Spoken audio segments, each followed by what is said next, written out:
the thing that John Henry is setting an example for owners across sports is that the way to have as much cash as possible is to figure out how to monetize the loyalty of your fans. The Red Sox are exploiting the loyalty of their fans to make money right now. Hello and welcome to Baseball Barbacast, the only baseball podcast in the world with alignment. I'm Jake Mintz. That's Jordan Shusterman, and we're aligned. We got to alignment.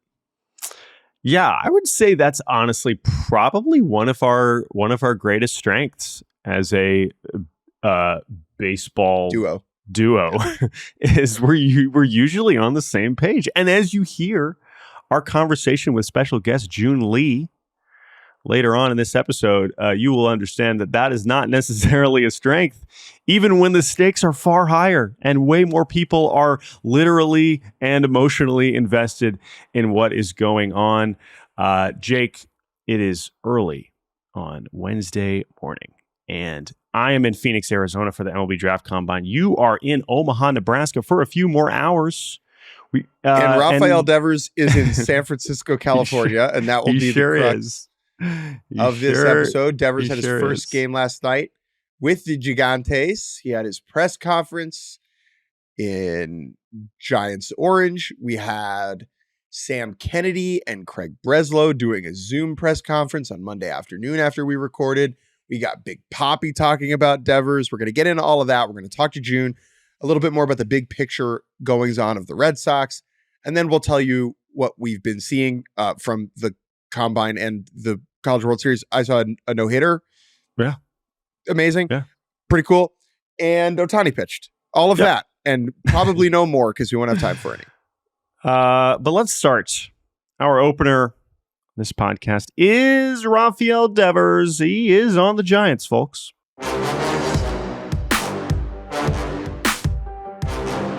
I know you normally laugh at me when I'm like interested to watch press conferences in the off season when players are being introduced. I just like to see what the first words are being said, especially, sometimes you're hearing from like owners who never speak publicly, how GMs talk about things. This, I think, both of these cases, both the Red Sox, explaining to people why they traded Rafael Devers, and the Giants holding again, it's just very weird to see an event like this in the middle of June, right? You're used to these kinds of press conferences with the owner and the GM and the fancy and the huge welcome. Like that doesn't even, it's funny because like the long table. Yeah, the long table, the dais, right? If you're a Yankee. Sometimes it happens like right at the deadline, but normally that's so chaotic that like there's not even really time for that. It's just like go, you got traded, boom, we go. But like this with the off day, we can kind of build up to like this event, which is essentially introducing Rafael Devers as a Giant for like the long term, right? Like it felt more like a free agent acquisition because they are assuming this contract. And I think that was what was so interesting about the energy, let alone what was said during the presser, which we can get into. But unlike sometimes big trade deadline acquisitions who are like rentals, where it's like, oh my God, we got this guy and he'll be here for 2 months and then he'll probably leave. Like this was a massive moment for the franchise, and they treated it as such because, as we've talked about with them, they've wanted to be holding more press conferences like this over the past few years and have failed to be able to execute them. Well, you had all the players coming up to watch, right? Yeah. And Devers is going to be under contract with the Giants longer than all of those players. Okay? Yes, that's probably going to be there longer than Bob Melvin, the manager who was up there. And so the atmosphere of it did feel like a free agent signing. There was so much clapping going on. They brought Barry Bonds out to sit in the front row and hang out with Rafael Devers, which was a fascinating choice. I feel like Barry Bonds brought himself out there. I feel like Barry kind of moves in whatever ways that he wants. I don't, and he's around a lot, is my understanding also. So anyway, but yeah, it was an event. And I mentioned the press conference. It's like, remember, this is the team that had the Carlos Correa press conference scheduled and then canceled it the morning of. So it's like there are funny people making the jokes like, is this press conference going to happen? Like, no, he's really a Giant. It was a celebratory energy. It was an, oh my God, Rafael Devers is suddenly on the Giants in the middle of June kind of energy. That was emanating from Buster Posey. That was emanating from the owner, Greg Johnson. That was emanating from, honestly, Rafael Devers, who was in great spirits, who was having a damn good time, and in his answers was obviously excited to be on the team and to do what was asked of him, which is interesting for a lot of reasons. Now, Rafael Devers, I think the videos I saw of like him embracing Willy Adames were really interesting because Rafi, as much as I enjoy him, he is not a leader of men. Mm-hmm. He is a obliterator of baseballs. Okay? Now, when he signed that big contract, it comes with all these other things, and maybe he should have been more willing to move because of the money. Like, I'm willing to accept that, obviously. Talking to former players, right? That's the main thing they say. But when you see him in this space with that type of traditional leader, where Devers doesn't have to wear the backpack full of rocks that is setting an example for the team culture, and he could just roll out of bed with his hair messy, throw on his shoes, and hit baseballs into the body of water. That's the point. That's why the Giants felt comfortable going out to get him, because they think that their specific environment is going to be conducive to Rafi. Now, let's talk about what was said. Most important part of this, really, there are two main things that were said that I took away. One, super resistant to talking about the Red Sox. That's understandable. I want to look forward. I'm not here to talk about the past. It's a new day for me. I don't want to bring that all back up. I get that. I think that in time, he will eventually speak on some of those things. I think it was as much about that not being the time, like literally like the being up there and celebrating being on the Giants. I think we're going to hear him eventually say more questions. Things. Of course, 100% worth asking. Yeah. But that did not surprise me, and I didn't take too much of him being like, I don't want to talk about that. Now, the other one is the positional aspect, right? Where is Rafi Devers going to play defense or not play defense at all? And when asked where he would be willing to play, he said, quote, "I am here to play wherever they want me to play." Mm-hmm. And there was some good reporting via Chris Cotillo of Mass Live. Chris Cotillo of Mass Live, who I had a quote from, I believe he called like a Devers confidant. I want to make sure I get the wording correctly. Give me a moment. I apologize. Yeah, I mean, I think that, again, because a lot of Red Sox people are asking questions, even if Rafael Devers is not answering them directly, there are other people you can ask to understand what Devers' view is on this. I think we start to understand that the reporting that has come out now is it's not Devers not playing first base for the Red Sox was not a principled stance against playing first base. It was not that Rafael Devers had no interest in ever playing first base, no matter what. It was a reflection and a reaction to the communication, to what he viewed as a personal betrayal from the front office, which you can still say, hey, dude, you're being a baby about it. But that is what his view. It was not that like he doesn't think he can play first or that he shouldn't play first. It was that. And so now that all that is gone, it's like, well, yes, Giants want to play first. I'll take some grounders first. So this is from Chris at Mass Live. It's not what you ask, a Devers confidant said Tuesday. It's how you ask it. Mm-hmm. And so that became very clear. And I think, as we've heard, as you mentioned, some former players, David Ortiz speaking very publicly about this situation over the last few years on a variety of platforms. David Ortiz being very clear, being like, they're paying you a ton of money. Like, you got to, when he was like, I viewed it as being an employee. I viewed it as doing what they needed from me. And Devers clearly did not view it like that and viewed this very specific personal relationship with Craig Breslow. I think that's another thing that's so important here. Like, this really did seem to be extremely personal. When he was asked in the weeks, after Costas gets hurt, He's referring specifically in answers to Breslow. I don't know what problem he has with me. I thought he would understand that changing positions in the middle of the year would be hard, referring to Breslow. He was a player, blah, blah, blah.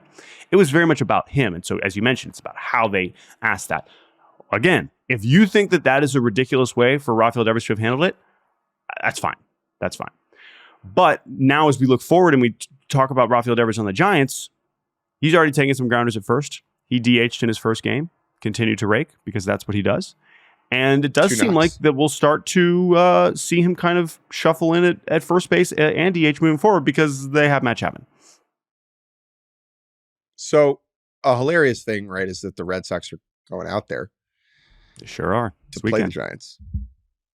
And he's got to play first in one of those games. Like, maybe he's not ready, but you Giants, do the right you have the thing, opportunity. Bob Melvin.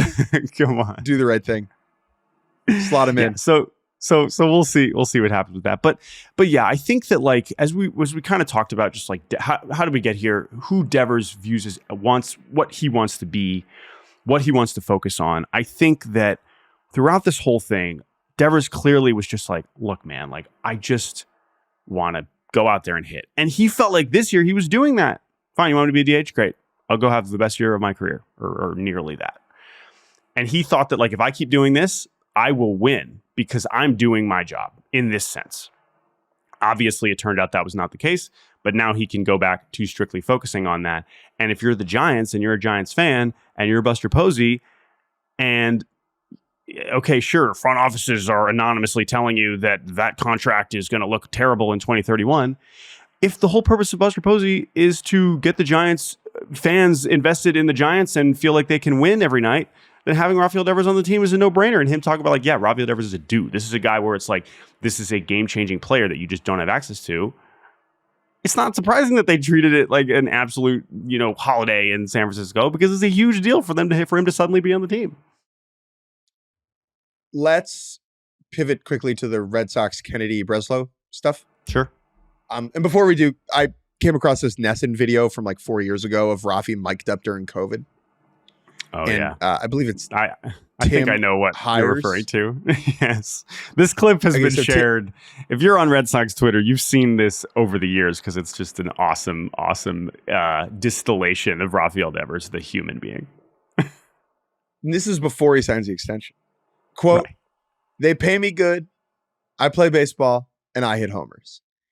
And I think this is maybe like a reflection of larger society. Like, not every person is a leader. Not every person is wired to be an example. Rafael Devers seems to have conducted himself imperfectly as a member of the Boston Red Sox over the last few years. The language that was used at the Kennedy Breslow press conference, you could read between the lines.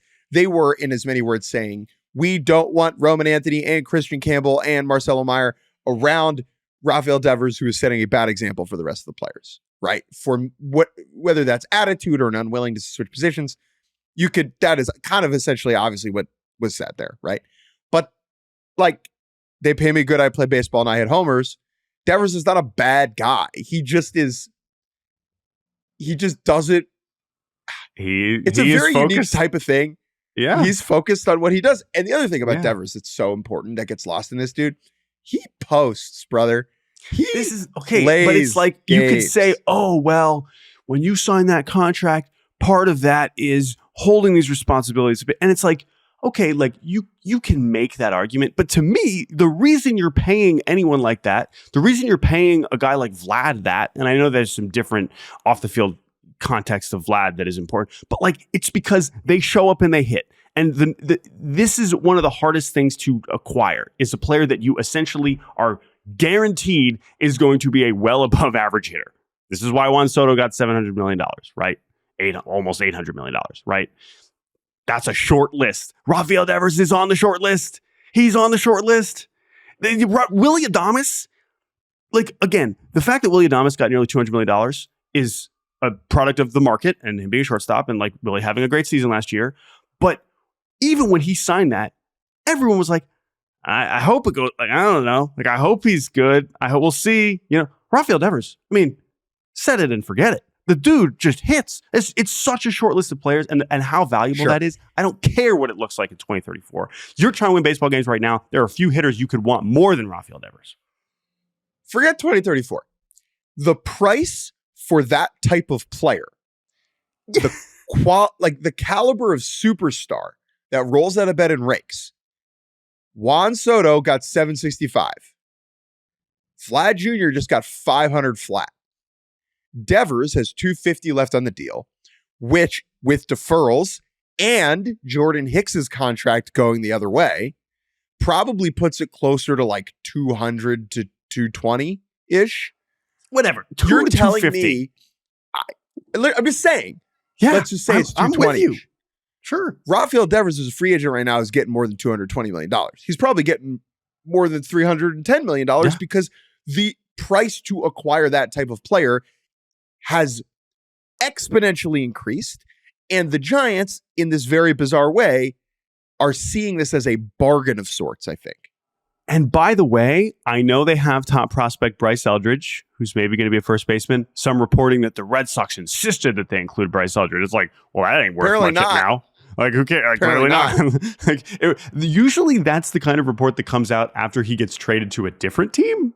where it's like, yeah, well, the Red Sox said they had to give him Bryce Eldridge, so we traded him to the Braves. It's like, no, you still traded him to the Giants. No. But I bring him up because, hey, guess what? Here's a very realistic situation.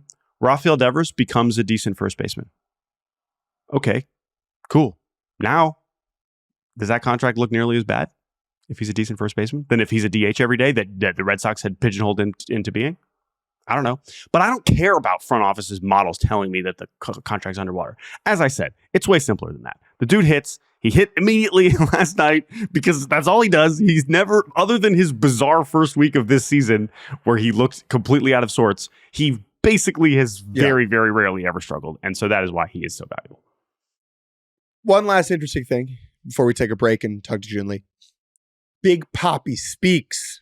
The large father opens his mouth and says some stuff. Who better to speak on this than Big Papi, honestly? Who could understand what Rafael Devers is going through besides Papi? Some good stuff over at The Athletic from Ken Rosenthal, who it looks just called David Ortiz. And David Ortiz was ready to talk about this. He was saying words a lot in the last 48 hours. Ortiz generally has been supportive of Devers over the last couple of months as the drama surrounding the positional stuff played out. But I thought what he said the other day was very interesting. I played for the Red Sox a long time. You think everything with me and the Red Sox was roses and flowers? I went through some tough times also, but I was mature enough to understand and keep things internal. Even in the best families, between the best brothers, S happens. You need to have the maturity to resolve the problems and move on. I think he is right in this regard. Mm-hmm. He is right in this regard if Devers' desire was to remain a Red Sox forever, right? If that was the case, Devers failed. Something that I have learned in life is that the most valuable thing often you can do in a conversation is to say, you know what? I'm sorry. I'm wrong. That's my fault. I apologize. Let's move forward. Right? I've said that to you many times. Mm-hmm. God knows I've said that to my wonderful wife before. Yes. And Devers did not choose to or want to handle the situation in that way, in the way that Ortiz clearly wanted to make it work in Boston. And this gets us back to the stuff about trade demands, trade requests, how Devers looked yesterday in San Francisco. He never demanded a trade. That has been reported. That has been confirmed by multiple people. I think even Kennedy said this himself, or Breslow said this himself during the press conference, right? But he was still open to the idea, right? He was still open to the idea of playing somewhere else in a way that Ortiz never was. And so while I do think that Ortiz's perspective is valuable here, it's a different enough situation where the priority for Devers was not die in a Red Sox jersey. No. It was be happy, pay me good money, hitting homers, play baseball. It was, I'm going to dig in. If I end up winning this power struggle because they realize I'm one of the best hitters in baseball, and they have to suck it up and maneuver the roster around me because I won't play first base, great. If they trade me, great. Because all I care about is it's whatever, my way or the highway. And he was, you mentioned, he was clearly comfortable with the possibility of getting traded, going somewhere where they said, hey, Rafi, you're awesome. Like, we value you so much, and come be, the best hitter on our team. So I think that and again, like, that's his right. And maybe at some point down the line, he regrets it. Maybe at some point he wakes up and be like, man, like, I didn't handle that great. But he's on the Giants now, and that's going to be true for a long time. And maybe it works out great for him. Maybe it works out great for the Red Sox. Long way to go. But that is really how we got here. And I think that Ortiz's perspective is relevant in that sense, even if he clearly approached it and viewed his time with the Red Sox very differently. There is just this awesome moment in the game last night where I know the Giants end up losing. 3-2 Cleveland, bottom 9, 1 out, Devers up is the winning run. Facing Emmanuel Clase, just hucking, 98 mile an hour cutters. Hundo heaters. Hundo cutters. Hundo cutters. Clase throws one, middle in, Devers, inside out, piss rod into the gap in left center. Single. Easy. First pitch swinging against Clase. Now, it wasn't a great location, sure. But it was just like, they cut to Devers at first base. He's got a, tobacco wad the size of a ham hock in his mouth. No one's dipping harder than Rafi, man. Oh my gosh.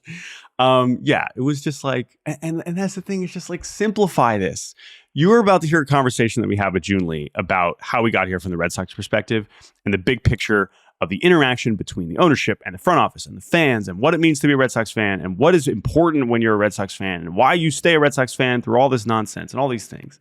But like, it's so simple. If you're the Giants, it's like, oh my God, Rafael Devers is on the team.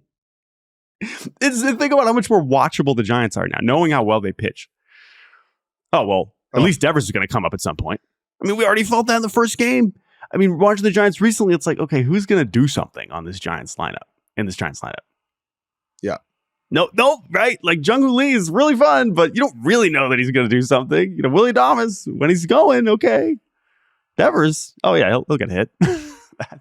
Oh my gosh, what a feeling that must be. So, Giants fans, congratulations. Red Sox fans, I think Roman Anthony's going to be pretty good, but the chance that he has, 500 extra base hits before he turns 29 feels pretty low. And that is why this is a difficult day, difficult time, difficult week in Boston. Let's take a break. When we return, we will talk to the great Joon Lee about his story about the Boston Red Sox on Yahoo Sports. We'll be right back on Baseball Barbacast.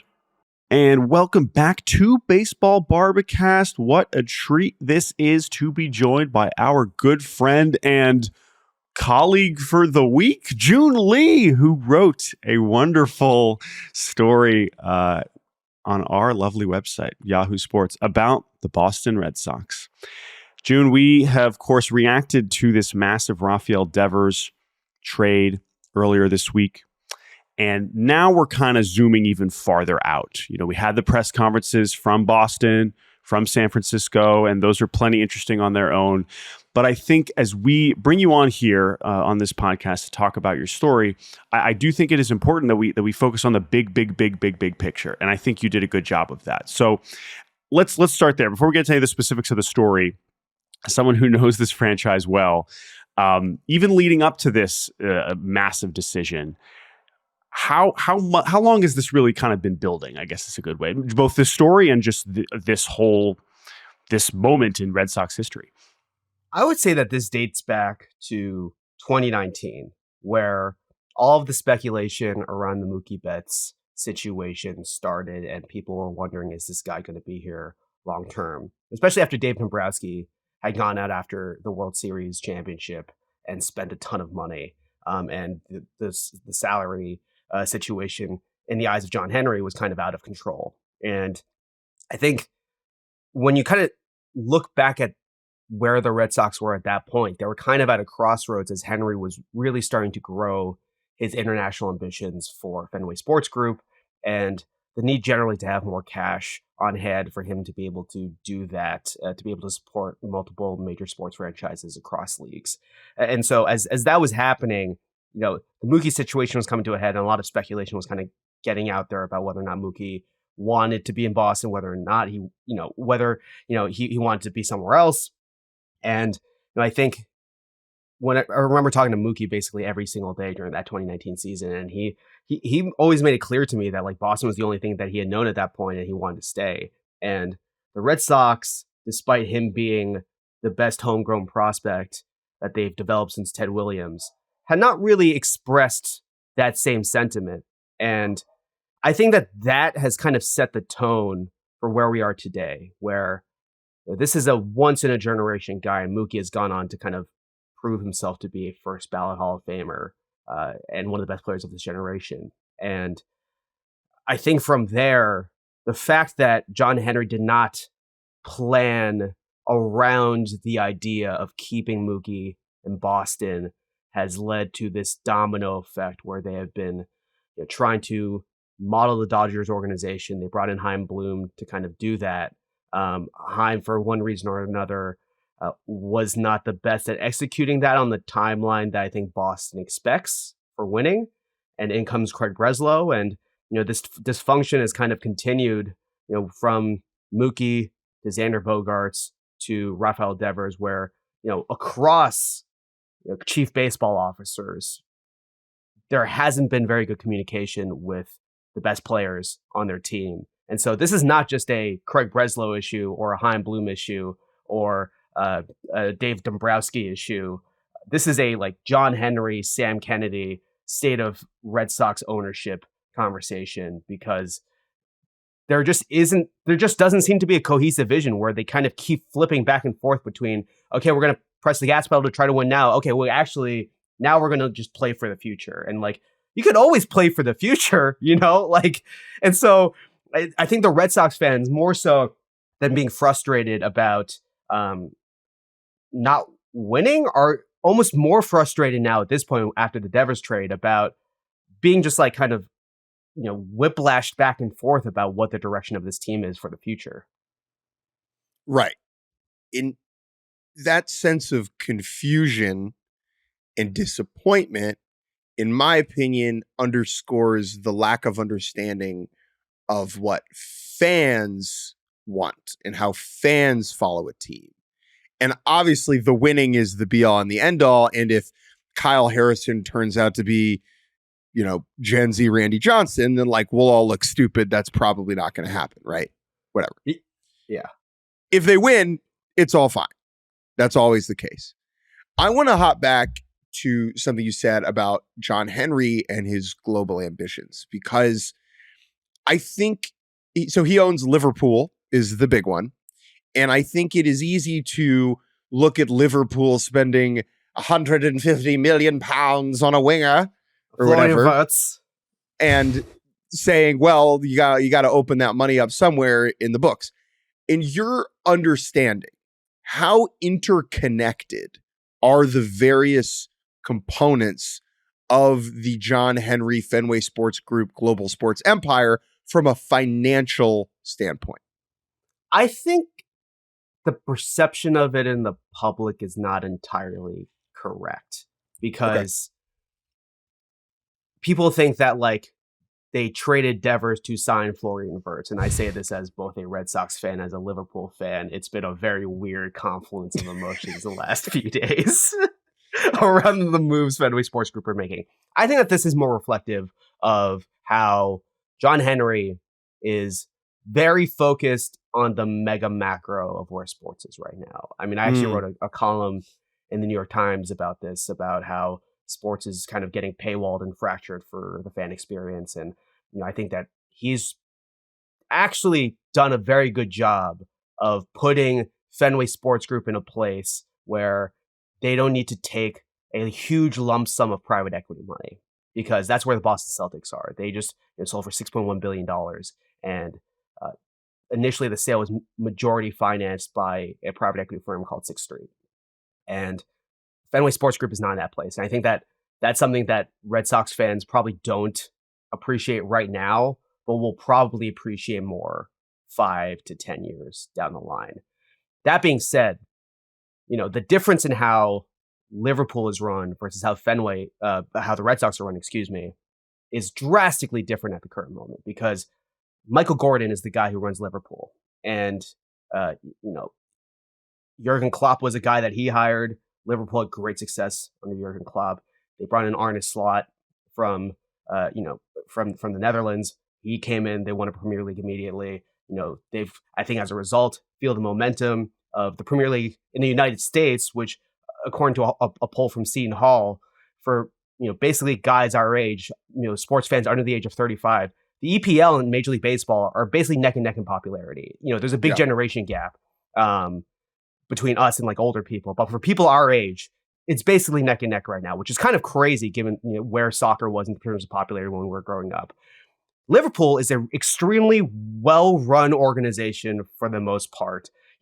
If I'm not a Mo Salah fan and I'm thinking about Mo Salah as like a business asset, the way that they handled that negotiation, they probably got him for the best deal possible.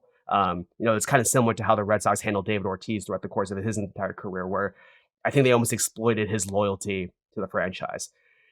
Now, on the flip side, Sam Kennedy is the person who runs the Boston Red Sox. And we have seen him put out this kind of salesman pitch. And I like Sam interpersonally. He is a very, very nice guy. He's also a Brookline native. I'm from Brookline, Massachusetts.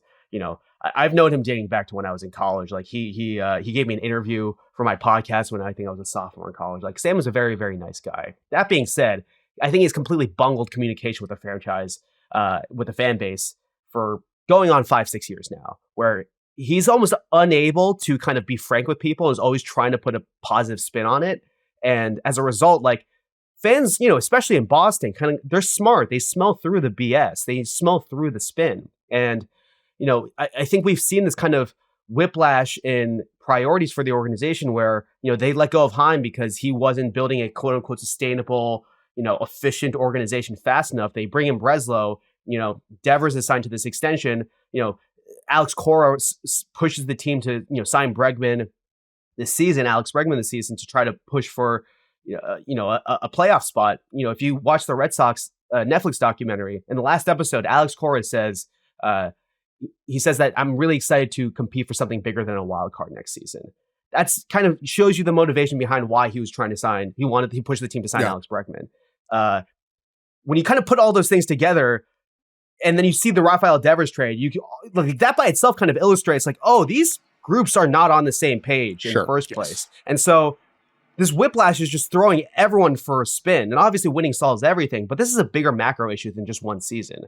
I want to ask about the dynamic in the relationship between continuity and change here, because something that has been said in regards to the Devers trade is, well, hey, that contract was signed under Chaim Bloom, and Chaim Bloom said that you could play third base, and now Craig Breslow is in charge, and we're going to operate slightly differently. Now, that's one bucket. The other bucket, and you talked about this in your story, is the level of continuity that has existed in the organization beneath whoever the chief baseball officer are, that there are people in baseball operations that span these various regimes, right? And that is also the case in regards to Kennedy, who has been above Dombrowski, who has been above Bloom, who is now above Breslow. Who is a childhood best friend of Theo Epstein, by the way. Okay, that's adorable.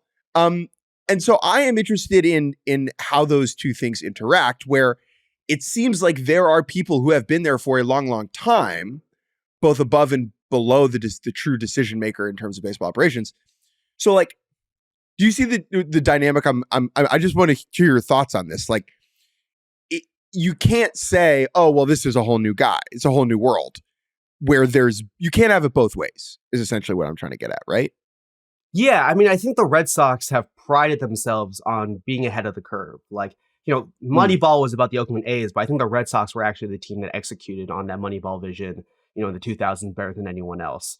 Being able to find that balance between the analytics and kind of the human, touch experience of all of that. And I think that's why the team has kind of prided itself on not just having continuity in the front office, but also on the field, like the security guards, like the all the staff there have been there for multiple decades. Like, this is something that the Red Sox really do pride themselves on. And I think Breslow coming in, bringing in this consulting firm, Sportsology, to basically do a McKinsey style consulting, audit of the organization. They ended up firing a ton of their scouting staff, a lot of their front office as a result.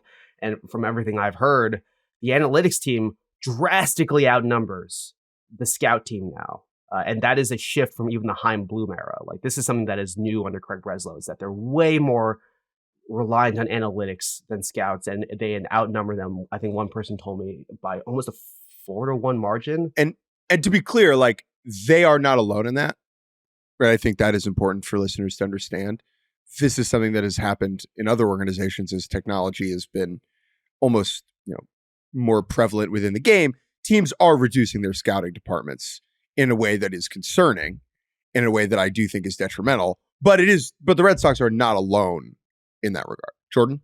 The thing I wanted to get at too is, because I know we keep saying like, oh, well, winning fixes everything, but I do want to get back to the on-field results, because I think that the one part of the press conference that I definitely wanted to kind of throw at you, Joon, that I found so interesting is when Sam Kennedy kind of defended the record of the Red Sox, right? Yeah. By saying, like, listen, this is all this drama, but like, I'll put up our record against anyone. We've won more World Series this century than anyone else. And it's true, right? That's true. But based on you not after designating this year when the Giants win with Rafael Devers. Well, okay, so let's as we bring it back to the current moment, and your reference earlier to how 2019 kind of marking this change, right after their most recent World Series. They had another postseason appearance after that, but as I wrote about as in my kind of like what's next for the Red Sox, like, this is why this is about this season, and it is a critical moment, because that credibility is at risk now, not just because of yet another move that is trading away a star player, which is a huge part, but also that if they miss the postseason this year, that's the first time since 1994 that they've missed the playoffs 4 years in a row. And so that's where we get to a point where it's like, okay, why am I supposed to trust you? Even if you and the ownership group have overseen a lot of this success, we are now moving farther and farther away from that. And I think that's where the trust is being lost. And I think it's also relevant that, like, you're in Boston. Everybody wins all the time. Like, this isn't a city where you can just get away with sucking for, lengthy stretches. And so I think that context. No, but you can though. Also being lost. You can get away with that because the money stays printed. Well, but again, it's the vision of what is the goal, and this is getting back to what Joon is saying: is what is the goal of owning the Red Sox? What are the priorities of John Henry? And the fact that, as you mentioned, since the Mookie thing, it feels like we've been prioritizing things that are different than, I want the best baseball players on my team. But also, to your point, Joon, the whiplash of, didn't we just trade for Garrett Crochet and sign Alex Bregman? Like, that felt like a win now move. So yeah, I guess I'm just curious your perspective of like how now we're moving farther away from that credibility, even though they have built a lot of it over the years. Well, I think you guys both make important points here, because I think that what Henry is setting a model for within the context of this international growth situation across not just Major League Baseball, but all sports. This is a conversation I have with people at the NBA, people who are close to the NFL, about where American sports is heading in the future. And this is, I think, conversation that's happening in DC as well, because of the implications of soft power abroad because of American sports' power. So I think the thing that John Henry is setting an example for owners across sports is that the way to have as much cash as possible is to figure out how to monetize the loyalty of your fans. The Red Sox are exploiting the loyalty of their fans to make money right now, because Boston will ride with the team up or down. Up until this moment, will ride with the team up and down, through the wins and losses, because, they believe in the team. I think the Red Sox really are, the heart and soul of the city historically. The Patriots are the most popular team in town, but when the Red Sox won on Sunday, they swept the Yankees. My fiance and I were walking downtown in the public garden, and I asked her, like, Boston feels different right now, right? She was like, yeah, just like it feels lighter. Like, the weather was perfect, but like you can really sense the energy. Everyone was like wearing Red Sox shirts. They just come from Fenway Park. Like the vibe of the city was just completely different. And that's the thing that John Henry, I think, has correctly identified as the owner of the Pittsburgh Penguins, a team that has a similar relationship to the city of Pittsburgh and with Liverpool, that is a kind of business advantage that he has over most other sports owners and why he doesn't need private equity money in the same way. So that's one point. I think the second thing is we are at a tipping point, I think, with the Red Sox fan credibility with this organization. People don't believe anything that comes out of the mouth of Sam Kennedy or Craig Breslow in any way, shape, or form. And I will say, like, the fact that people within the organization and people around the organization are willing to come to me with, like, internal politics level, like, pettiness, knowing that it could reach the public, speaks to how dysfunctional and how much of a lack of trust exists within the organization. I think to hop on to Jordan, I think you really correctly identify that comment from Sam, because it almost felt like Sam was trying to sell the Red Sox brand nationally. Like he was trying to spin the national reporters almost more than he was trying to like speak to fans. And I think it speaks to the mindset that the Red Sox organization feels towards the fans right now, which is that they think that the fans are entitled and that they're not patient enough. And to be fair, Boston sports fans across the board are incredibly impatient. I say this myself, but there's been a really high standard for winning for a very, very long time. And people expect that to happen. People have been patient with this Roman Anthony, Marcelo Meyer, and now Christian Campbell as of kind of last year, and with Kyle Teal before he was traded to the White Sox. They've been very patient for the last 4 years because the Red Sox have been like, the future is coming. This is the face of our franchise. Just wait. It's going to get great. And it felt like this year with the Crochet trade, with the Bregman signing, that, okay, they're going all in on the season. They're going to try to make a big push. And Devers is going to be, a central part of that. And so that's where the credibility kind of like doesn't feel like it's real anymore. And I think that the reaction locally yesterday among the media pundits and a lot of fans that I talked to is that comment from Sam Kennedy came from the mindset of feeling like Red Sox fans are entitled. It was received as entitled from Sam Kennedy. Like they are entitled to the loyalty of fans because of how good they are and how good they've been. And I think that antagonistic stance towards the fan base is a huge reason why they're in this situation right now. Yeah. And I think that is why, as you mentioned, it is a key, kind of a tipping point with the organization in a macro sense. And that's why I do think that like this season on the field is important. And what happens from here moving forward is really fascinating because you are in a situation where, I mean, we've even seen it in the last 48 hours, right? The first game after Roman Anthony homers, they beat the Mariners and it's like, oh, screw it. We're all the way back in. We got these rookies. They're going to carry us to the postseason. And then last night, they get their ass kicked and it's like, oh, never mind. We got to go back. And that's part of just what the Red Sox experience is. And you could also just say that's baseball. It's baseball fandom. It's also all relative. And I think that the context of the franchise, the success of the century, the context of the city and the fan base that they're used to cheering on all their teams that generally are winning all the time. Of course, if you're a Pirates fan or you're a Rockies fan or you're a Marlins fan, you're like, I'll take these Red Sox problems any day. Are you kidding me? Like, I'd love to have still all these good players, even if you are trading away Rafael Devers. But you have to look at it in the context of the org and the history. And I think that you've correctly identified that we are at a very important part of that history. I think it's so much simpler than that. And this is kind of my last thought for you, Joon, is the case with Devers, the case with Betts. When you have a generational talent, a future Hall of Fame type guy, the goal should be to keep that player for the entirety of their career. And what I am interested in is that the Red Sox, in the afterglow of everything that David Ortiz was to the organization, have not been able to recognize that. Now, Devers, as a personality, is not David Ortiz, right? Just because they are both huggable Dominican DHs that rake, right? Like, Papi always had a little bit more social, interpersonal feel than outgoing. I think Devers has. He was outgoing. Devers is a lot more introverted. Right? But still, the inability to recognize or to prioritize, the lack of desire to prioritize that franchise cornerstone in the afterglow of the Ortiz era. Do you think that is a mistake? Even if they win moving forward, are fans going to be willing to commit to these young players if they think that Anthony or Meyer or Campbell is going to get dealt when they get expensive? It's a great question, because this was one of the things I was talking about yesterday when I was appearing on local sports television here. And the fact that Roman Anthony, on his second day in the big leagues, was trotted out by the coaching staff to make a point about how fundamentals are not being taught well in the minor leagues is not a great sign for the start of Roman Anthony's career at the major league level. If I'm Roman Anthony, I'm not sure if he's thinking this far ahead, but like if I'm Roman Anthony, I look at the way that the Red Sox have treated Xander Bogaerts, Mookie Betts, and Rafael Devers, and I'm like, wait a minute. They're telling me that I'm going to be the face of the franchise here. And when you look at the last three faces of the franchise, this is how they've been shipped out of here. This is how they've treated me.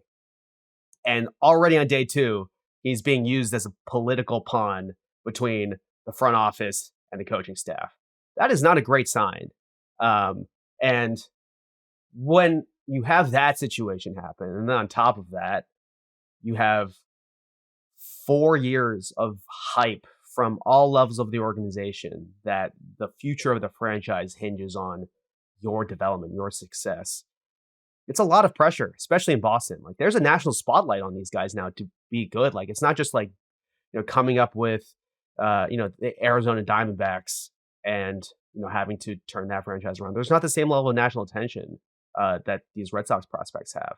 And so I think when you put them in that situation, it's tough, because like when you look at the glory days of the Red Sox kind of being able to develop guys and sign these big free agents through the 2000s into the 2010s, with guys like Bogaerts, with guys like Jacoby Ellsbury, with Dustin Pedroia, John Lester, they were kind of brought into these bit roles and they kind of grew into stardom. Mookie Betts went up and down from the minor leagues twice before he actually stuck it out in the major leagues. Right now, they're called up, and within a week of Roman Anthony being in the major leagues, they're like, okay, now you're the face of the franchise, Like, that's kind of an insane expectation to have on a team in Boston. And so I think that there's just like this, it caps this, I believe that it caps the ceiling of a team when you're not able to handle the things that come with a superstar. You guys both spend enough time around baseball. The Dodgers spend a lot of time making sure that Shohei Ohtani is happy. None of that stuff really comes out in the media, but maybe too much time, but yeah, they spend a lot of time making sure Shohei Ohtani is happy and making sure that he's comfortable doing what he does. But no one calls him a diva, all Devers was asking for is, hey, can you be upfront with me with whether or not you're going out and chasing Alex Bregman and Nolan Arenado this offseason? And they couldn't do it. They failed. And that alone led to the front office, leaking out to some of the local press, in my eyes, that Devers was a diva. Yeah. And, Devers didn't handle the situation nearly as well as he could have. But I think that kind of antagonistic mindset, not just towards your players, but the fans, speaks to just where the organization is. And and I think that's a good place to leave it, because I think your point about how it might be impacting the next generation of players and how it would make a player like Roman Anthony feel, I think that's relevant and an interesting perspective, but it's about the fan experience, ironically, right? And the what you're referring to of that, knowing that the Red Sox fans are going to keep coming back because that's who they are, but also knowing that like they now can't trust that the guy that they have at the top is going to be happy. And by the way, like, this is opening up a whole other can of worms, but like, I am fascinated about how you would view this, even if you're a new guy like Garrett Crochet and Alex Bregman. And I know they said they're going to say all the right things, and they're going to say Garrett Crochet, oh yeah, we're moving forward, and that's fine. And like, yeah, I don't blame him. I'm not saying he should say anything different. But that part is pretty amazing, because it's extremely realistic that Alex Bregman isn't on the team next year. And like, then where are you at? And that's also an amazing outcome, I think, is another kind of remarkable part, because you thought that Devers was the piece you had, and now you don't. Joon Lee, this was a delight. Thank you so much for joining us, and thanks for writing this cool story for Yahoo Sports. Cool to see you contributing, and we look forward to having you on to talk about the Red Sox, maybe for more optimistic reasons at some point in the future. So thanks for the time, Joon. Thanks for having me on, guys. And welcome back to Baseball Barbacast. If you absolutely hate Rafael Devers and the Giants and the Red Sox and everything we've been talking about, I have good news because time to talk about Shohei Ohtani pitching. We know that the first couple games in this Dodgers-Padres series has gotten a little chippy. Had some beanballs. Ohtani got hit last night. Schilt's mad. Roberts is pissed. I'll be honest, we're not really watching it because we're busy doing other things that we're going to talk about after this Shohei Ohtani pitching segment. So again, transparent. Maybe we'll hit more of it on Friday after that series wraps up. Let's focus on the important thing, which is that Shohei Ohtani is pitching again. We saw it. It happened. He recorded statistics. His Baseball Reference page now has him as a pitcher again in 2025. Oh, so nice to see. I wrote a couple graphs about this over Yahoo, just kind of analyzing how he looked and what it felt like to watch him pitch again. What was your experience and what were your takeaways from his 28-pitch first inning in which he allowed 1 run and struck nobody out, but was throwing very hard? He was throwing very hard. Sure was. Is that the main take? Yeah. Yeah, I mean, what are you going to do from 1 inning? His arm didn't implode, and then he had, I believe, 2 hits later on in the day, and yes, that's great. If he's going to be opening, I would expect the velo to be a little bit higher than we're used to with him. Yeah, because the finish line is closer, so he's going to empty the tank a little bit more. Yeah, I will say that I think it is totally plausible he would have thrown a second inning if it had gone a little smoother. We know the pitch count was up to 40, 50 pitches in live BP, and there wasn't really a reason to throttle down that much. So even if he's not expected to throw 5 or 6 or 7, I think that I don't think they're just going to limit him to 1 inning. If he goes out there next time out and throws a 1, 2, 3 and 10 pitches, I think he's going to go back out for the second, maybe even go for the third. So we'll see. I think from a stuff standpoint, yeah, he was throwing really hard. The command was obviously all over the place. The one thing from a pitch mix standpoint that stood out to me, and on the one hand, it's like 28 pitches, that's nothing, but like 28 pitches is a lot more than 10 pitches. And the fact that he threw basically even 4-seamers and sinkers, I thought was interesting. Now, it's possible that he was so amped up and was just gripping and ripping it and wasn't really intentionally trying to throw sinkers and fastballs. But sure, based on the Dodgers introducing some sinkers with certain pitchers, Ohtani didn't start really throwing a sinker in games until 2022, and in 2023 he threw it about 6% of the time. If he starts kind of doing more of the 2 fastball thing, which is very, very popular in baseball right now, it wouldn't surprise me, and I'm very intrigued to see that pitch more often because, like all of his other pitches, it has pretty ridiculous movement, and we really haven't seen it that much from him. So only saw 1 splitter, bunch of sweepers. I mean, he threw more sweepers than fastballs in 2023, so it wasn't surprising to see that. But, you know, it's just cool to see. Like, obviously the command was a mess, but he's, you know, talent, just pure mound talent. He's in the top 10 in the world, you know. I forget that he's one of the best hitters in the world. Like that, if you just watched him, you'd be like, oh my God, that's some of the best stuff in the world. It's like, oh yeah, right, of course. So that was fun. I enjoyed that. He only threw 1 inning though. Yeah. I saw a guy throw 9 innings here in Omaha, Nebraska. You sure did. All right, Jake, let's talk about it. Gage Wood, a name that now a lot more people know than before Monday afternoon. What did this man, this 6-foot right-hander from Arkansas, what did he do on Monday? It's what he didn't do. He did not allow a hit. He threw a no-hitter in the College World Series, striking out, I believe, 19 batters. Yep. It is the only blemish on the record was a hit by pitch that doinked off a batter's foot on like a curve. He was not happy about that. Not happy about it. He said that was what, in the post game, this was the most performative BS. Like, awesome kid. Happy for Gage Wood. How is your outing? What do you have to say? And he's like, shouldn't hit that guy. It's like, all right, brother. Like, come on. Like, you just threw a no-hitter, struck out 19 guys in Omaha. But it was awesome. And first College World Series no-hitter in 65 years. So that's pretty cool. It's the 3rd College World Series no-hitter ever. One in 1960, one in 1950. The one in 1950 was against Tufts, which is incredible. You're just now a D3 program. Also, that makes me so happy. Was it even in Omaha in 1960? Okay. When did it? Oh, moved in the 50s? Anyway, this was amazing. And it wasn't just like some guy having a good day. It was kind of the culmination of an interesting spring for Gage Wood, where he has a lot of talent, has been a reliever at Arkansas the last 2 years, has this amazing fastball, dealt with injuries to start the season, and has been back in the rotation for the last month or so. It's been a little uneven, had a couple good outings, had a couple bad outings, and I mean, God bless Murray State. What a story. But poor Murray State hadn't seen a lot of pitchers like Gage Wood this season. So that was very apparent. This is not to take anything away from Gage Wood, but, when you say you're pitching a 19 strikeout no-hitter in Omaha, you kind of normally assume it's like, oh, well, he did it against one of the other best teams. I love Murray State, but again, it's just like not something that they probably saw this season. That said, holy crap.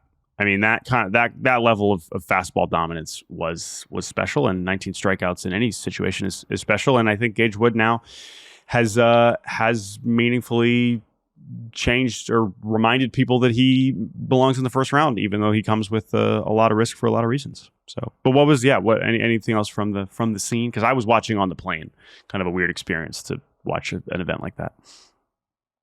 My experience was even weirder because Paul Skeens showed up in Omaha because it was his off day with the Pirates. He was here with Henry Davis, his catcher, who played at Louisville, and so he went to go hang out with the Louisville guys. And Skeens was going across the street to do like an event at the bar Rocco's where the Jello shots are, and this was happening like right as the end of the game. And my responsibility was to go cover Skeens and talk to Skeens, and so I left in the 7th inning. And I missed the end of this, and I am not happy about it. But you're honest about it, which I think is most important on this podcast. But I'm honest about it. So. Honesty is important. But anyway, I'm here in Omaha. I'm going home today. I'll be writing up some draft prospects from here. Guys that stood out. Jordan, you're at the Combine.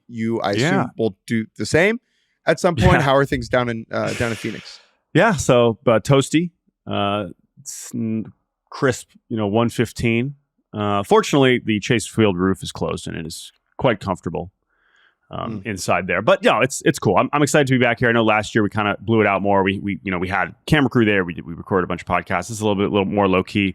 Interviewing a bunch of guys. You'll see some of those stories kind of written up in the coming weeks leading up to the draft. Yesterday I talked to a couple of the potential first round high school guys, and that's a big trend of this year's class. Is just a lot more really high level high school players, and you'll see that. I'll have my top 50 draft prospects coming out in the next couple weeks. So just talking to scouts, talking to people around the game about trying to sort through these kids. And as I always tell you, and this, we feel this at the Futures game, we feel this in Omaha.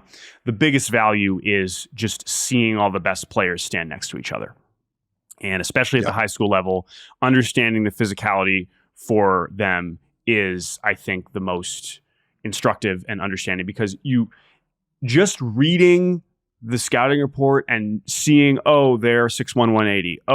Because there are multiple players listed at 6'1", 180 that look very different. and that is important when you're projecting whether they're going to play shortstop, whether they're going to hit for power, whether they can, X, Y, Z. And so I am no scout. I love the amateur space. I think it's really interesting, but that is so important. And seeing, especially yesterday, it was a really stronger crop than recent years of some of the top high school players taking BP.